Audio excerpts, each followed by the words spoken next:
प्रभात समये नवासुपत्ति प्रभापाकले स्मरे गुरु सदा असा समय त्या चरेना कले मनोनी कर जोडुनी करुवता गुरु प्रार्थना समर्थ गुरु साईनाथ पुरवी मनोवासना तमानि रसिवानुहा गुरुहिनासि अज्ञानता परंतु गुरुचे करे नरबिली कधी साम्यता पुन्हा जन्मगे गुरु कृपेनी अज्ञानना समर्थ गुरु साईनाथ पुरवी मनोवासना रवि प्रगट होनी करित गालवे आलसा तसा गुरु विसोडवे सकल दुष्कृति लालसा हरोनी अभिमानहि जडवि तत्पदी भावना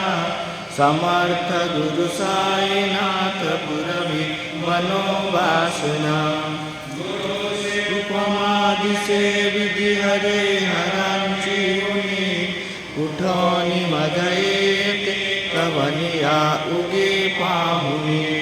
तुझीच उपमा तुला परगे शोभते संजना समर्थ गुरु साईनाथ पुरवी मनोवासना समाधी उतरुनी गुरुचला मशिदीकडे तदीय वचन किती मधुर वाणी साकडे अजात रिपु सद्गुरु अखिल पातका भंजना समर्थ गुरु साईनाथ पुरवी मनोवासना आहा सुसमसिया गुरु उठोनिया वैसले विलोकुनि प्रदासिता तदीय आपदे नासिले असा सुतका या जगति कोहिनी अंजना समर्थ गुरु साई मनोवासना असे बहुत साण परिणजा गुरूंची कृपा न तत्सहित त्या करे करीतसे रिकाम्या गपा जरी गुरुपदाधर सुदृढ भक्तिनी तो मना समर्थ गुरु साईनाथ पुरवी मनोवासना गुरु विनती